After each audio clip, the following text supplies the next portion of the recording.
Hi, everybody. Welcome to Security Management Highlights. I'm your host, Chuck Harold. Oftentimes what we're doing, especially in a CSO role, is you're leading leaders. The art of influencing and the time it takes to really understand how you influence a broad constituency base and the different levels of those constituency bases takes a lot of work and a lot of effort. Today, we continue our special series from the ASIS Mentoring Committee, Leadership in Action, What I've Learned. My special guest, Mr. Joe Olivarez, Vice President of Global Security and Resilience at Jacobs Engineering and President of the ASIS CSO Center Advisory Council. Joe, welcome to the show. How are you, sir? I'm doing fine. How are you, Chuck? Just great, and I'm so glad to have you on the show today, and this is going to be a really interesting discussion. But to make sure you have some street creds and people believe that you walk the walk and talk the talk, just give us a little background and share some of your past professional experience with us. No, happy to do so. So I started my career back in 1988 with General Dynamics, an Air Force defense contractor up in the Dallas-Fort Worth area. Spent about 3 years with them as a security assistant, really starting from the ground up. I worked my way into an analyst role. During that time, time period of the first Gulf War, things were changing in the organization, and I was recruited by NASA at the Johnson Space Center in Houston to come and lead their criminal investigative program within the security organization. In addition to that, I spent my time working on counterintelligence issues, physical security, investigative, executive protection, kind of good opportunity, and increasing my operational technical security skills. So gave me a good fundamental foundation and opportunity to practice my craft. Then after that, I spent 7 years there, so 10 years in government and government defense. And then I spent 5 years in security consultation and investigation. And when I moved out of the government-facing space to work security and investigative issues for private enterprise, basically. So got an opportunity to work in various vertical markets, supporting industry in the oil and gas industry, transportation, finance, entertainment industry, and really gave me a broad perspective from a security standpoint on understanding business and where security value can be brought to those types of entities. And after 5 years there, I moved over to Baker Hughes, an oilfield services company, to lead their global investigative program. And through that time, resulted and culminated in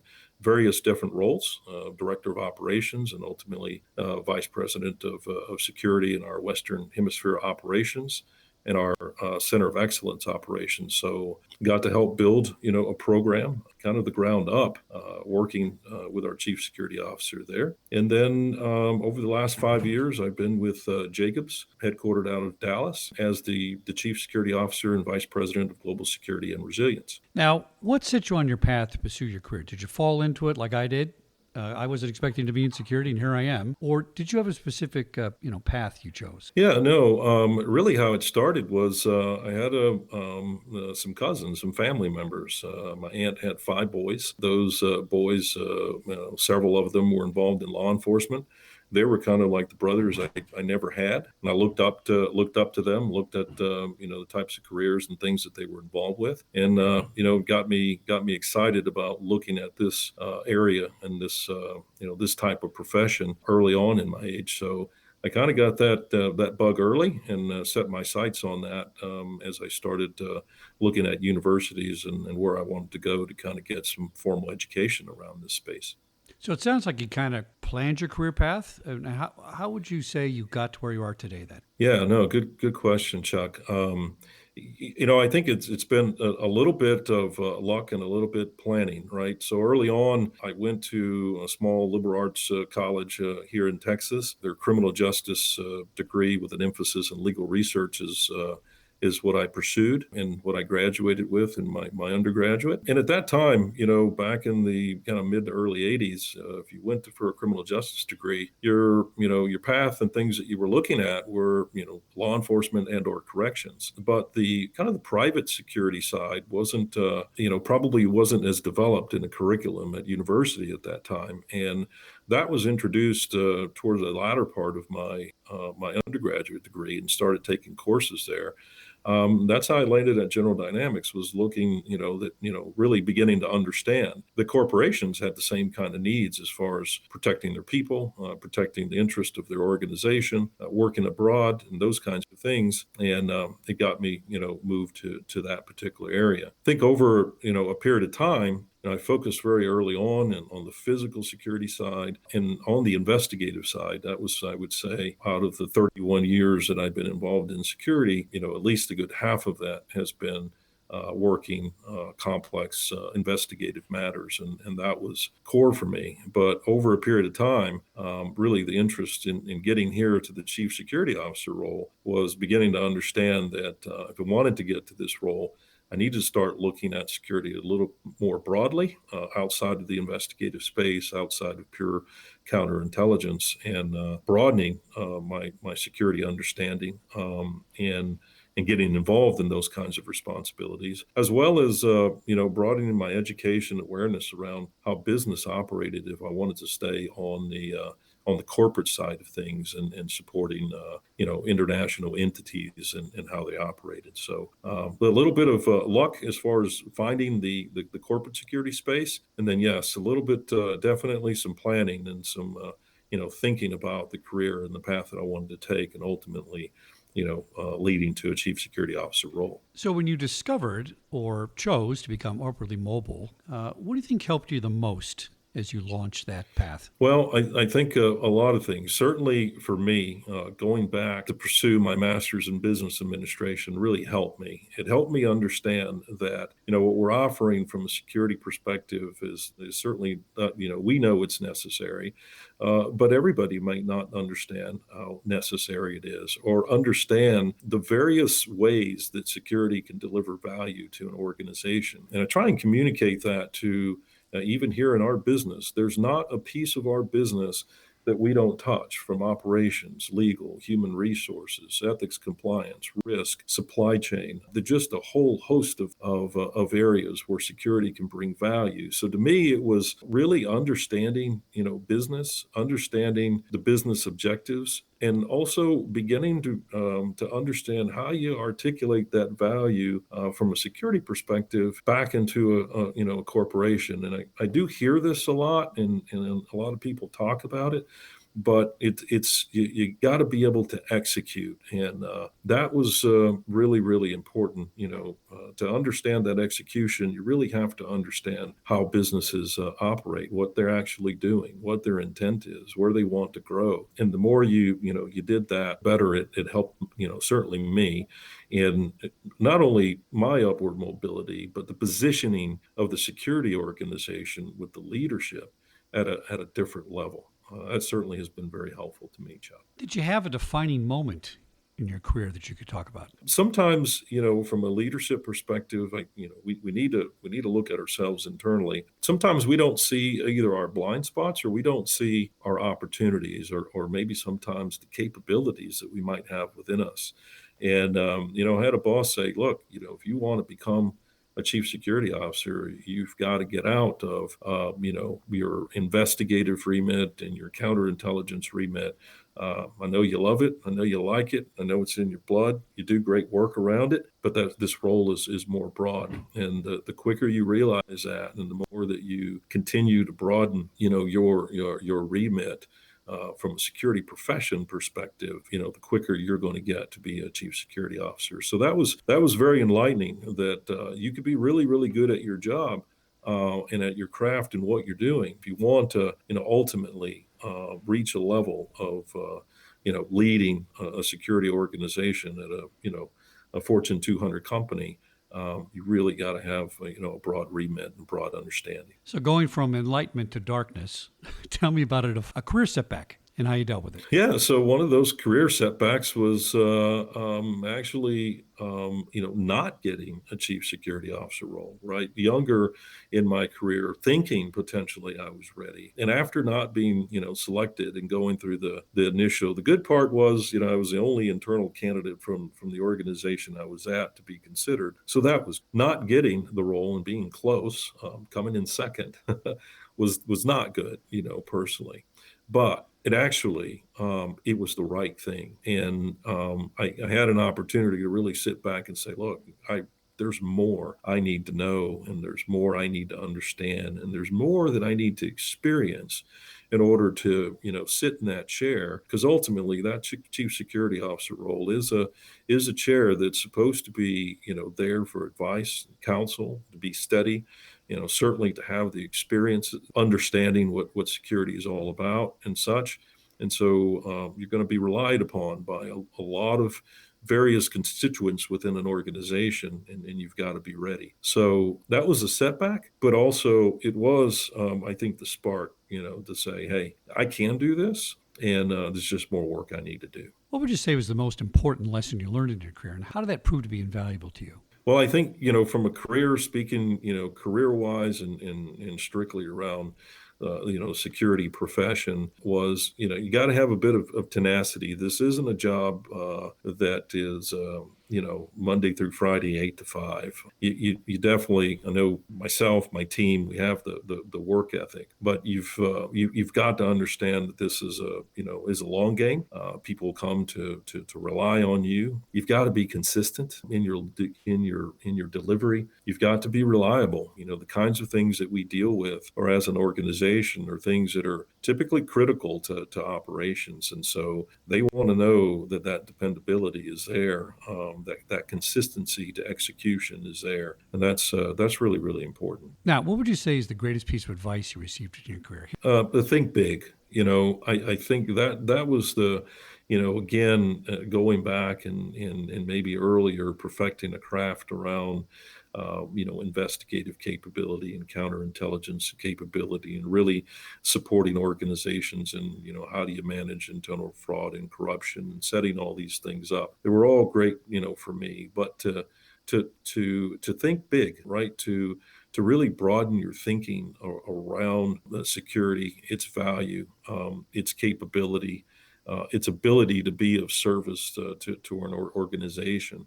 To me, that was the biggest advice. I talk to people all the time, and usually benchmark the conversation as to what they think about security, and what do they think it means. And oftentimes it's guards, gates, locks, and doors, or maybe it's more than that. But they really don't understand, the kind of value that we can, as a profession and to a person, can deliver into to an organization. So definitely thinking big, looking at the big picture, certainly from a career and moving over into a leadership perspective. That was probably one of the biggest, sound pieces of advice I got. If you could go back and rewind your life, would you have chosen this career again and make the same decision? Oh, absolutely. I wouldn't change it at all.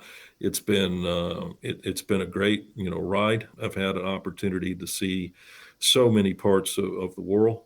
So, opportunity to really engage with, different people, different cultures, be involved in solving complex issues and problems, but also being a part of this security community is something I wouldn't change at all. So certainly I would do it all over again, Chuck. Who would you say has been the most influential person in your either life or career, or both, and why? Yeah, I think that, to me, it all centers on life, and we've got to have that that work-life balance. The profession is what I do, but I think when I'm gone, I don't want people to say he was a great security guy.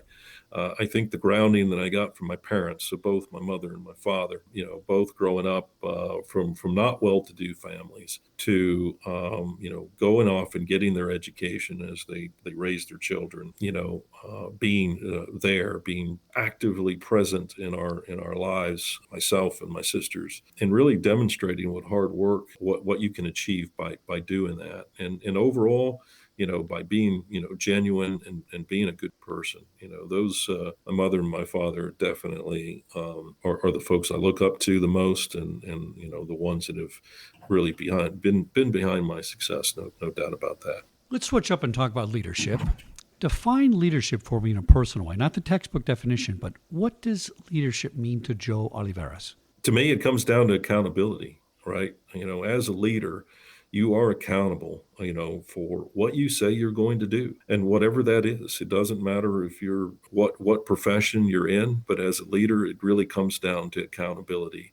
And that accountability, that delivery, that ability to execute, to say what you're going to do, and to really to be genuine, around it. Through that genuineness, builds trust, and you have to have the trust not only of the team around you that's supporting you or working with you and alongside of you, but the trust of your customers. Your customers need to know that they can come to you and they can rely upon you, and that you're going to deliver what you say you're going to deliver.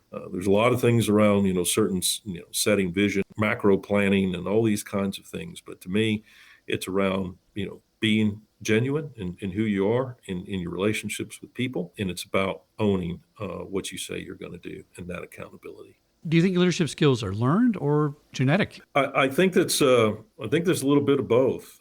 I certainly think that there are leaders they're born with that innate ability to drive change, or to get everyone believing in a certain mission or a certain vision, and getting people behind it. To be a leader, people have to want to follow you, and so I think that there are folks born to be able to do that. However, I do think leadership is not something that you stand still in, right? I think it's something that you've got to be 100% active in, and you have to practice it. It is, I don't think it's just an art. I think it's something you've got to practice, and you've got to believe in, and you've got to work at. Otherwise, you're going to get passed by, or more importantly, you're not going to be in touch, with the team that's supporting you. You're not going to understand what they're needing, what they're wanting, what their challenges are. So you've got to really, really stay active. So I think it's a bit of both, Chuck. When do you think you first realized that you were a leader? Now, this could be either before, after, or during your actual career appointment. Maybe you learned it early on in life. Yeah, look, I think I learned it early, from the time I was, working in a restaurant, to a crew leader, to working at a department store, to, my first job with General Dynamics, and being promoted in 6 months to a leadership role. I think I realized it early. I also realize it with it comes a lot of responsibility, and something you've really got to own. And I think you have to want to do this. Leadership isn't management. It isn't managing a budget or these kinds of things only or solely. It truly is believing, having convictions in what you're doing, and wanting to do the right things. And it takes a lot of work. So I do believe I had it early in my life, and but I do think I've tried to work hard at it and continue to get better at it. Certainly, if I want to stay in this game a bit longer. Leadership and management are not the same thing. That's an excellent observation. What do you wish you had known before you took your first management position? Well, from a management perspective, I would say I wish I would have known all the other things that go into it. Right? You're typically, promoted because of your technical, capabilities, and no one has really sat down and talked to you a little bit about, or at all about, the overall management responsibilities. Things like managing a budget, things like setting an annual business plan, things like, how you deal with HR through personnel issues or whatever it might be. There's so much of that can get in doesn't get in your way, but it's a part of your management responsibilities. And learning how to understand what's important right now, and what to get on and what can wait was something I would have liked to know earlier. And I think from a leadership perspective, what I wish I would have learned earlier is the focus on influencing, because oftentimes what we're doing, especially in a CSO role, is you're leading leaders. You're leading other people who don't report to you, are not part of your hierarchical chain, other than those that are your subordinates or work in your organizational structure.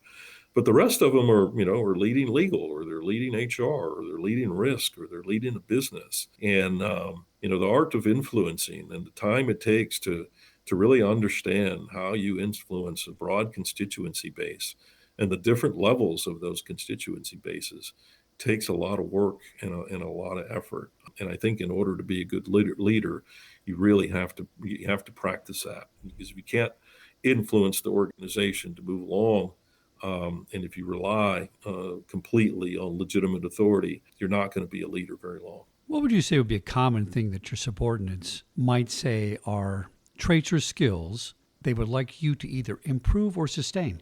Yeah, I think from a sustainment perspective, it's I don't they don't do anything that I don't do, right? I never ask them to do anything that I wouldn't do or haven't done. I think they see the work ethic. I think they see the support and advocating for what they do, giving them the autonomy to make their decisions, and also the ability to not just be a boss, but to be there for them, to empathize with them when it counts, when they have their challenges. They have lives as well. They have the same predicaments I do in trying to manage complex situations in their regions or their areas of operations, and also manage the balance of a family. And so I think those are the things that they certainly rely upon on me, and would want me to continue. As far as change, as probably my pace, slow it down, give them time to consume and digest the information, and to get on side, or certainly to be able to give their opinions they know are always valued. But I think it's the pace of things, maybe to adjust that a bit, definitely. This is a good place to transition into mentoring because we're talking about people that work for you and people that you lead. So the security industry Yeah. is always evolving, right? It's changing every second. What should young, upcoming professionals seeking advancement do to prepare themselves for job opportunities and promotions? It's really more competitive than it ever was in a way. It really is. I mean, again, I do think, we talked earlier about, the value of security. I think organizations are starting to see that, and they're starting to see the value in the types of people that fill those particular roles, that they have broader capability than just security. So to me, I think the biggest pieces advice I could give them is try it all, right? So whether you're a physical person and want to try the cyber side, or you're a cyber person and want to try the physical security side, whether you want to purely get involved in security operations and that sort of thing, or you want to spend some time on the programmatic design of a security structure in an organization, try it all. That's number one. Number two, I think, is don't worry about an org chart. Oftentimes people get hung up on where am I on the organizational chart, or what is my title. What I tell people that I'm mentoring is take the journey. Think about the journey that you want to have to get to that next level. What is it that you need? Do you need international experience? Do you need more experience operationally on the ground, to perfect and understand your security craft? Do you need time in just overall management and how you set strategy and vision?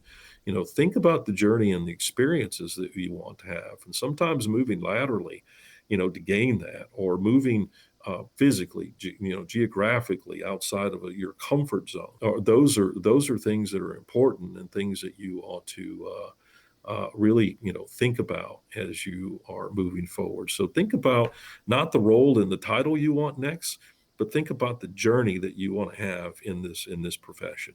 That's what I try and communicate to those that I'm mentoring.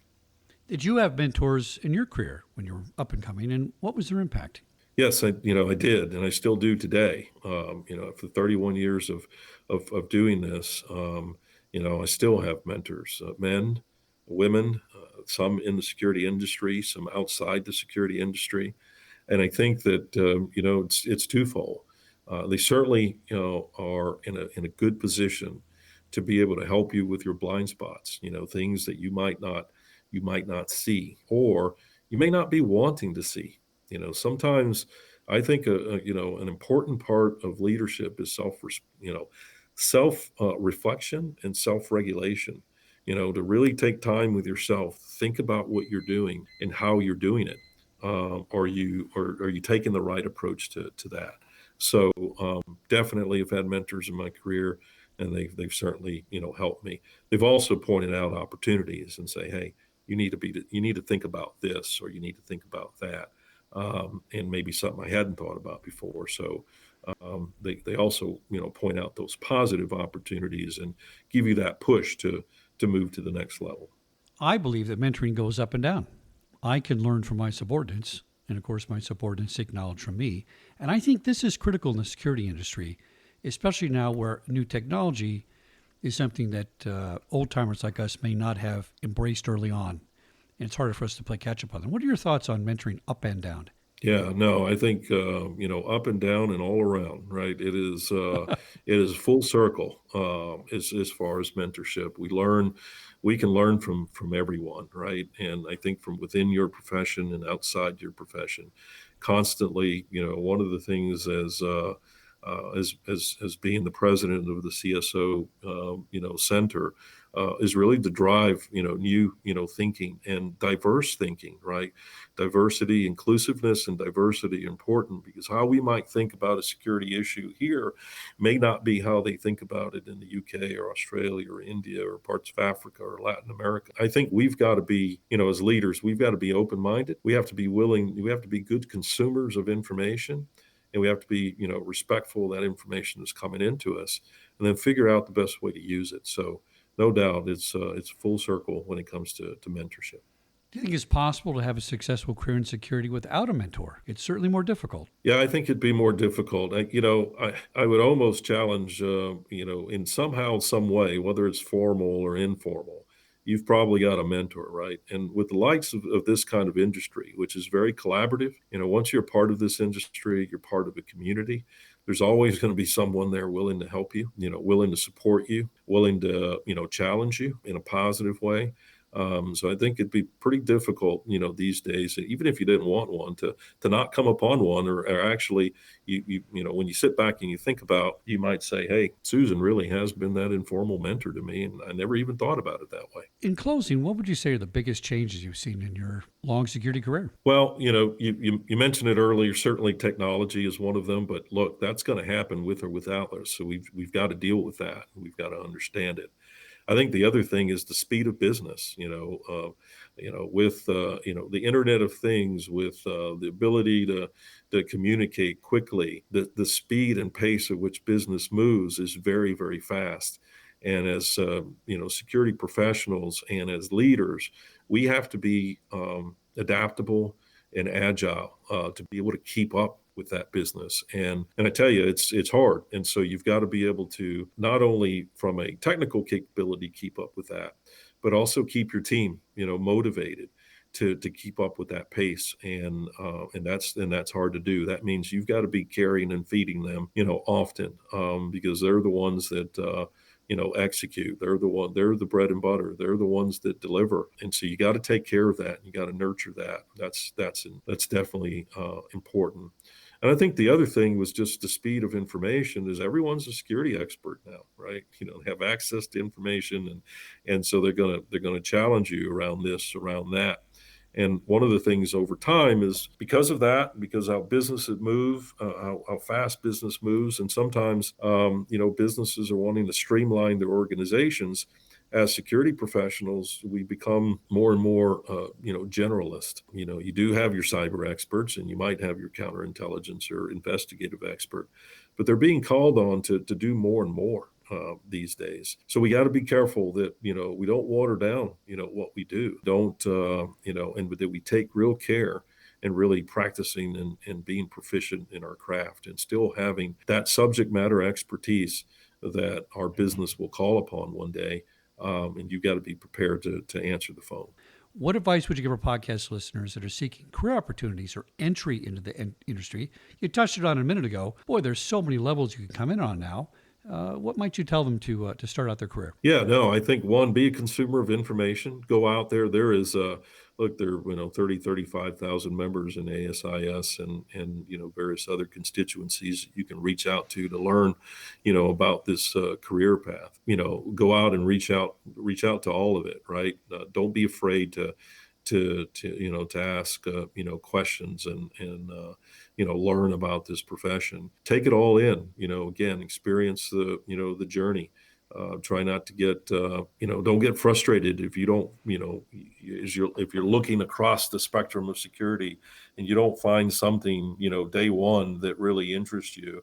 There's a lot of other things within security that potentially might interest you. So, don't get frustrated in that. So definitely, consume it all, take the journey. I tell you one thing that is really, really important is your network, and begin building your network, because that network is gonna prove, dividends to you, when you get yourself in situations or you need support in solving a complex issue. Final question. What's the best advice you would give to someone who aspires to be a CSO? Well, I think, probably the best advice is that if you're thinking about being a CSO, you need to think about why, right? Oftentimes, again, people look at it as a culmination of a security career and reaching, that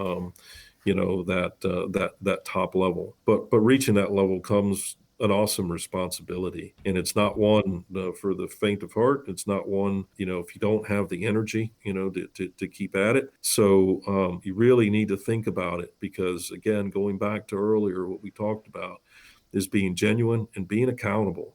You are going to be accountable for that delivery, and you've got to be prepared to be able to do that. Coupled with all of that is keep learning. I learn every day. I'm challenged every day, and keep that learning hat on. Never feel like you've got it all, because tomorrow is a new day with a new challenge, and the complexities of the issues that we're facing today in business and just the world are definitely going to challenge you. So got to be prepared for it. So if you really want to do it, you really got to own it. And if you don't want to, if you don't feel that in you, then don't do it. Mr. Joe Olivarez, thank you for coming on Security Management Highlights. What a fantastic interview. You've inspired me myself, although I'm a little old in my career, but I might go on that CSO path. So thanks again for coming on the show. I really appreciate your comments and insight. Thank you for having me, Chuck. It was a real pleasure.